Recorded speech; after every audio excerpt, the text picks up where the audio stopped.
कैसे हो गाइस, मैं हूं कैप्टन ब्लू और आज हम बात करने वाले हैं house of dragon season 1 episode 4 के बारे में। अगर आपने मेरे बनाए इससे पहले के हाउस ऑफ ड्रैगन के वीडियोस को अभी तक नहीं देखा तो यहाँ क्लिक करो और ऐसे ही दूसरे वीडियोस के लिए मेरी चैनल पे जाओ। मैंने हाउस टारगैरियन का फैमिली ट्री भी पहले से लेकर आखिर तक एक्सप्लेन किया है, तो उसे देखने के लिए भी आप डिस्क्रिप्शन में जा सकते हैं। तो चलिए स्पॉयलर्स के साथ शुरू करते हैं। Okay, recap.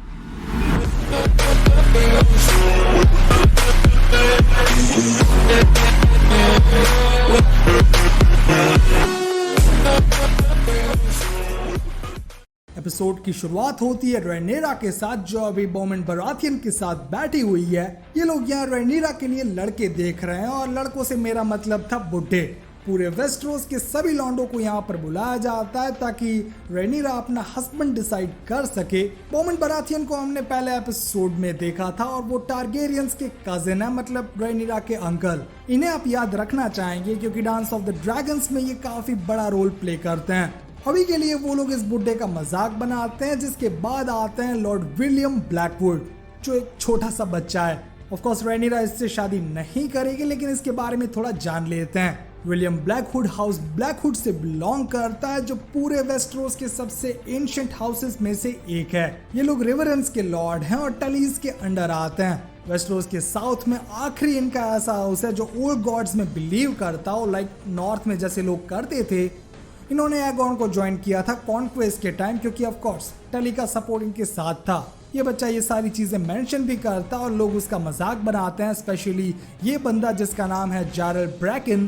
ब्रैकन्स की और इनकी बहुत ही पुरानी दुश्मनी है, और अगर ब्रैकन्स की बात करें तो उनके हाउस का सिजिल हम यहाँ पर क्लियरली देख सकते हैं। ये चीज इसीलिए ज्यादा एस्केलेट हो जाती है और ये बच्चा इस बुली को मार देता है, जो रियली काफी सेटिस्फाइंग सीन था। ये होने के बाद रेनेरा सर क्रिस्टन कोल के साथ सीधा यहाँ से किंग्स लैंडिंग आने के लिए रवाना होती है। यहाँ रास्ते में हमें एक जबरदस्त सीन देखने मिलता है, क्योंकि एक बहुत ही बड़ा ड्रैगन शिप के पास से निकलता है और ये कोई और नहीं क्रैक्सिस है। यहाँ किंग्स लैंडिंग में हमें वेस्टरोस का एक बहुत ही पुराना ट्रेडिशन देखने मिलता है, जो हमने इससे पहले गेम ऑफ थ्रोन्स में कभी नहीं देखा। सबसे पहले किंग एंटर होते हैं आयरन थ्रोन वाले हॉल में, जिसके बाद आते हैं सर्वेंट्स जो वहां पर सब कुछ ठीक करते हैं, और क्राउन देने के बाद फिर आते हैं सभी किंग्स गार्ड और एंड में ऑडियंस या फिर लॉर्ड्स। यहाँ स्टेज सेट होने के बाद एंट्री होती है डेमन टारगेरियन की, जिसके पास है एक वेपन और सर पर क्राउन। यहाँ दूसरे लोगों के साथ रेनेरा भी मौजूद थी और ये बंदा अपने आप को सरेंडर कर देता है। वो ये क्राउन सौंप देता है जो उसे ट्रायर्की ने दिया था for being king of the narrow sea. Daemon ये वेपन भी देता है ताकि इसे पिघलाकर सीधा थ्रोन के अंदर ऐड किया जा सके। ऑटो को ये पसंद नहीं आता क्योंकि डेमन इन मतलब वो आउट, और हाँ डेमन बहुत ही अच्छी तरीके से इन हो चुका है, लाइक जबरदस्त। दोनों भाई गले मिलते हैं और पूरी ऑडियंस तालियां बजाती है। डेमन के आने में एक पार्टी रखी जाती है और वो लोग बाहर सेलिब्रेट कर रहे थे, और किंग रेनेरा से दूरी बनाए रखते हैं क्योंकि उसने सभी मैचेस को रिजेक्ट कर दिया। एलिसन को ये अच्छा नहीं लगता और वो बाद में रेनेरा को कंफर्ट देती है, जो बहुत सही था। इन लोगों ने फाइनली पैचअप कर लिया है क्योंकि रेनेरा अब समझ चुकी है कि ये गेम ऑफ थ्रोन्स है, यहाँ किड्स को सिर्फ पॉलिटिक्स के लिए यूज किया जाता है।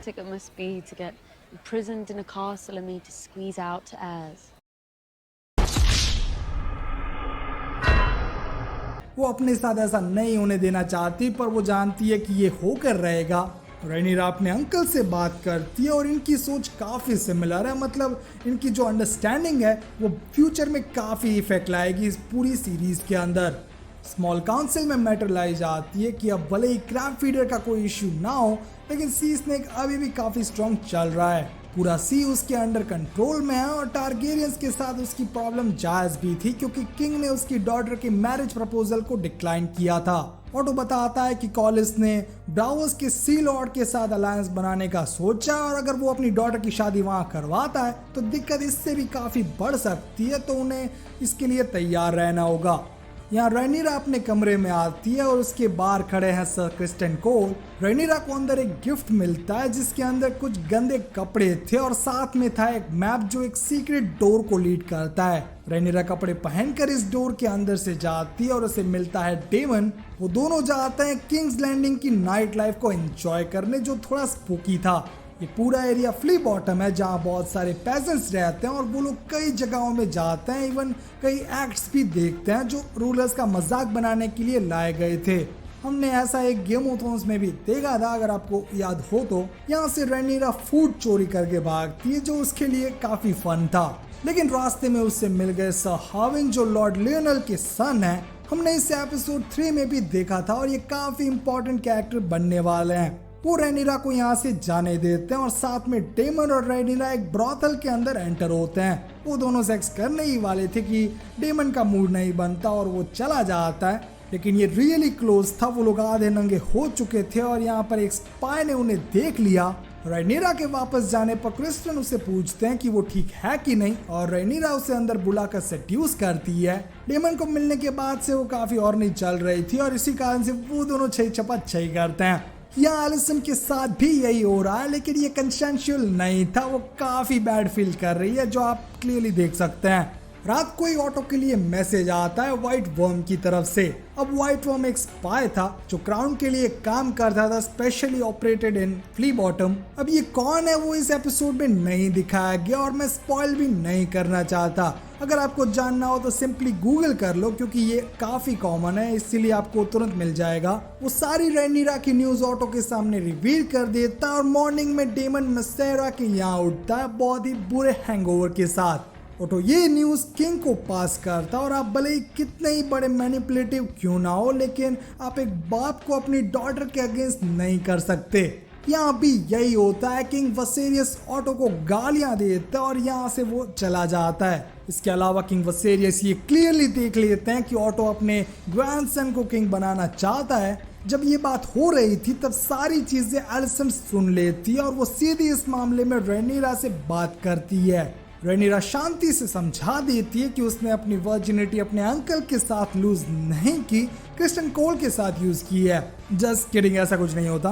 I don't know why story writers ने इनके रिलेशनशिप को सुधारा है, क्योंकि ये फ्यूचर में बहुत ही बुरी तरीके से बिगड़ने वाला है। खैर जाने दो। यहाँ डेमन को किंग्स गार्ड उठाकर ले जाते हैं और किंग उससे पूछते हैं कि क्या उसने ऐसा कुछ किया या नहीं। वो सिंपली डिनाई नहीं करता, लेकिन अपने भाई से अपनी नीज का हाथ मांगता है, जो रियली ग्रोस था इवन अलेबामा के लिए भी। वसेरियस उसे ऑर्डर करते हैं कि उसे वापस वेल जाना होगा अपनी लॉफुल वाइफ के पास। अगर वो ऐसा नहीं करेगा तो ऑफ कोर्स उसे ट्रीजन के चार्जेस में मार दिया जाएगा। ये सिंपली प्रिंसेस को वायलेट करने के रूल्स थे जो वेस्टरोस में माने जाते थे। एलिसन किंग को समझाती है कि रैनीरा का नेचर ऐसा नहीं है कि वो कोई ऐसे काम करे, पर अब किंग को ऑर्डर देना है। यहाँ फिर से हमें वो डैगर देखने मिलता है और ये डैगर सबसे पहले एनार के पास में था, वही बंदा जो अपनी फैमिली के साथ वेस्टरोस आया। इसे गर्म करने के बाद इस पर इनिशियल्स दिखाई देते हैं, जो सेम प्रोफेसी थी जिसे हमने गेम ऑफ थ्रोन्स में देखा था। He's the prince that was promised. इसके अराउंड ही रेड प्रीस्टेस और लॉर्ड ऑफ द लाइट वाली गैंग घूमती थी। मेलिसांड्रा इस मामले में सबको कंसिडर करती थी और सबसे पहले उससे लगा था कि स्टैनिस वो बंदा है, लेकिन बाद में उसकी बहुत ही गंदी वाली मौत हुई और फिर ये टाइटल गया जॉन के हाथों में, क्योंकि वो जिंदा होकर आया। लेकिन फिर मेलिसांड्रा को लगा कि नहीं, ये डेनेरियस है, प्रिंस ऑफ प्रॉमिस, क्योंकि हाई वेलेरियन के अंदर जेंडर नहीं होता, तो ये कम्प्लीटली हो सकती है। एक थियरी ये भी सजेस्ट करती है कि आर्या वो प्रिंस थी, क्योंकि उसी ने इस डैगर के साथ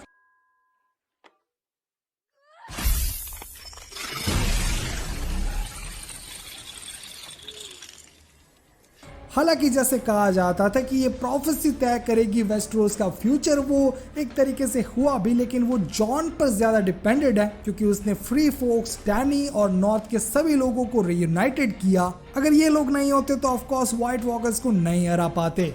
फैमिली टू फैमिली इस चीज को पास ऑन किया जाता है, इसीलिए वसेरियस ये चीज भी रैनीरा को पास करता है। वो वैसे गुस्सा भी है क्योंकि रैनीरा ने अपनी वर्जिनिटी लूज कर ली, जो उस टाइम बहुत ही बड़ी डील हुआ करती थी। खैर वो उसे लेनोर के साथ मैरिज करने का ऑर्डर देता है। यहाँ कोई चॉइस नहीं है, वो बस एक ऑर्डर था। वो इसे फॉलो करने के लिए तैयार है, लेकिन किंग को भी अपनी रिस्पॉन्सिबिलिटी को समझना होगा और ऑटो को यहाँ से निकालना होगा। वसेरियस पहली बार एक अच्छा डिसीजन लेते हैं और ऑटो को हैंड ऑफ द किंग की पोजीशन में से हटा देते हैं। उसने रियली 2 किंग्स जहारिस और वसेरियस दोनों को सर्व किया और ये काफी ऑनरेबल काम था, लेकिन बाद में उसने अपने खुद के मोटिवेशन से इस पूरी चीज को कंट्रोल किया, जो सही नहीं था।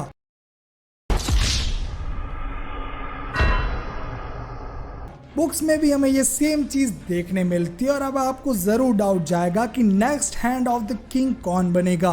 तो मैं ये चीज रिवील कर देता हूँ कि ये position Lord Lionel the strong के हाथ में ही जाएगी और ये बंदा डिजर्व करता है क्योंकि ये अपने बारे में नहीं सोचता, ये क्राउन के बारे में सोचता है। मिस्टर रेनेरा से मिलते हैं और उसे कॉन्ट्रासेप्टिव देते हैं जिससे वो प्रेग्नेंट ना हो सके।